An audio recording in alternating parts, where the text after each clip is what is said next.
Okay, well, it's time now for us to take a look once again at what's making news in the international press. Diptyque Laurent is with us, who you've been scouring the papers. I imagine we're less than 24 hours to go now before the official start of the Winter Olympics. Anything interesting on that? Well, there is a lot of focus on a very high-profile visitor to the south. Her name is Kim Jo-Yong. She is the younger sister of Kim Jong-Un, the North Korean leader.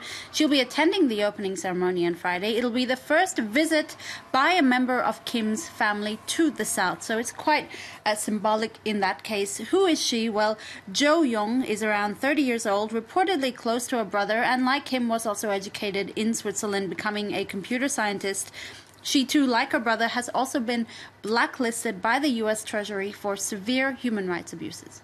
Meanwhile, I imagine there's quite a few articles about these North Korean athletes that are crossing over the border to take part in those games. Well, that's really the big question, is how do you welcome North Korean athletes and the North Korean team without flouting international sanctions? Well, the New York Times is looking at the most recent example when North Korea announced it would be sending dancers, musicians and singers to the south via ferry. Well, South Korean officials granted them exceptional access to their waters, which is something that is usually off limits. Then Pyongyang officials asked the south to refuel their ferry, which was a direct violation of the fuel exports ban, and this really angered Seoul. But this also extends to things like the ice hockey team. We know that the Korean ice hockey team will be playing under a united banner. Well, the North Korean players will actually be loaned high-tech Finnish sticks to play, but once the games are over, they'll have to return them so that they don't flout international sanctions. So really proof that these games, at least geopolitically, will be very, very interesting.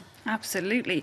Meanwhile, there is a very alarming article in one of the British dailies, The Independent. It's reporting that Turkey has been accused of recruiting former Islamic State group members in its war against the Kurds. Well, the British daily, The Independent, has actually interviewed a man who says he's a former Islamic State group fighter and says that Ankara has been recruiting thousands of former jihadists to fight the Kurds in the region of Afrin in Syria, fighting under the defunct Free Syrian Army. It's really a mutually beneficial strategy. That's what The Independent explains. You have, for Turkey, by recruiting these jihadists, many of whom are not Turkish, well, the human loss won't be so terrible for them. Well, they won't need to worry about losing fighters. For the jihadists who've been greatly weakened by recent losses, well, this is an opportunity for them to revive themselves. This would certainly heighten tensions in the US-Turkish relationship as well, which The Independent says ultimately benefits the jihadists anyway. Yeah, it's an crazy level of the enemy of my enemy is my friend. It's gone to a whole new extreme.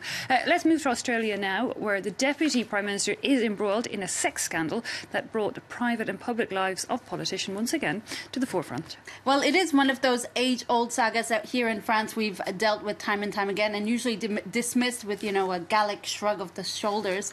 Well, here in Australia they're facing the same dilemma. This is Barnaby Joyce with his former wife. He's a Conservative Deputy Prime Minister of Australia and basically recently had an affair with one of his staffers who's now pregnant with his kid who will be born out of wedlock. It's broken up his marriage of over 20 years during which he had 4 girls. So he's apologized for the affair. As you see, the Daily Telegraph were the ones who broke the story on Wednesday. He said, "I'm sorry, I failed."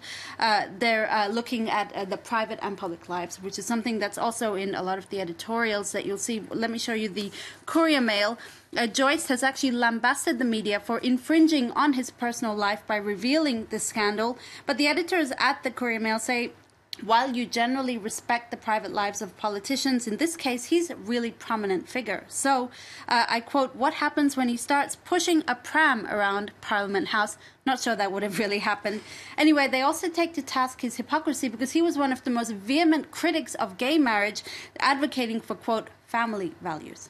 That's an interesting ender to that. The Japanese tabloids, meanwhile, have been aflutter with Princess Mako, who's announced that she'll be delaying her wedding to a commoner. I love the roll of the eyes. It's not actually because she's marrying a commoner that it's been delayed, but she says officially she wants more time to prepare for her wedding. She's very young.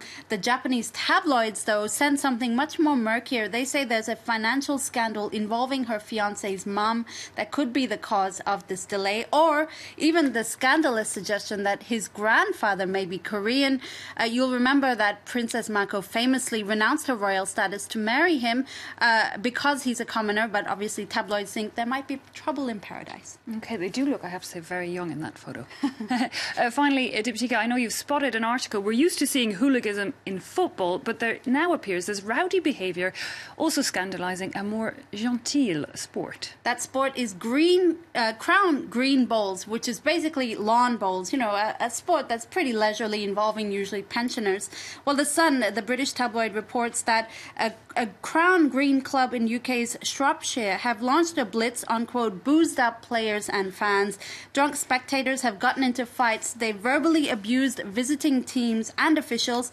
They've now been obliged to install a strict code of conduct, including fines and bans. Okay, I have to be very judgmental, but I would not have expected that sport to be associated with hooliganism. Diptyika, thanks a lot for that.